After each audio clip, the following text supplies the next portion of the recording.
Naghahanap ka ng additional source of income, piliin mong magnegosyo ng part-time kaysa maghanap ng part-time na trabaho. Part-time job will give you an immediate monthly income, but building a business on your free time might be tough, but if done with the right attitude, habit, and strategy, will save you more time in the future. Drop agree. Naniniwala ako sa'yo. Taon mo to.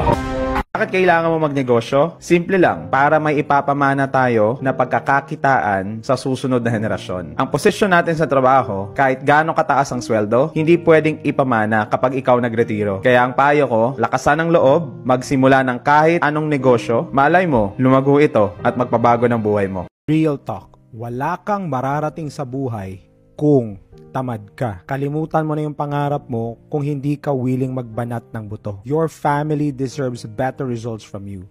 Deserve ng mahal mo sa buhay na makita kang umangat sa buhay. Kadalasan, ang dahilan lang naman kung bakit tayo tamad, kasi selfish tayo. Because we would rather be comfortable kaysa makipagsapalaran at kumita ng pera para makatulong sa iba. Kaya kung may pangarap ka para sa pamilya mo at mahal mo sa buhay, change your mindset about work. Naniniwala ako kaya mo yan. Hindi ibig sabihin, ngayon ka nag-decide humataw sa negosyo, ay ngayon ka din aani ng kita. Madami nagkikwit sa pagnenegosyo simply because their expectations didn't meet the reality. Kung nasa ganitong stage ka, let me encourage you. You might not harvest your results sa expected timeline mo, but if you persist and not quit, your harvest time will surely come. Master your craft. Keep planting. Keep growing yourself. Okay lang na madapa. Okay lang na mapagod, okay lang na magpahinga, okay lang na magkamali. Pero ang hindi okay ay i-convince mo yung sarili mo na hindi worth it ipaglaban yung pangarap mo. So repeat after me. You will see me struggle, but you will never see me quit. Naniniwala ako sa'yo.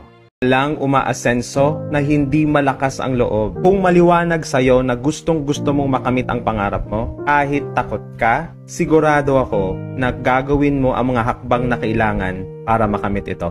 Malalaman mo na nasa tamang landas ka kung mas dumadami ang mga pagsubok at problema na iyong napagdadaanan. Kaya sabi sa quote, when everything seems to be going against you, remember that the airplane takes off against the wind and not with it. Kaya mahalaga na matatag ang pananaw mo sa buhay para hindi ka basta-bastang hihinto sa iyong nasimulan.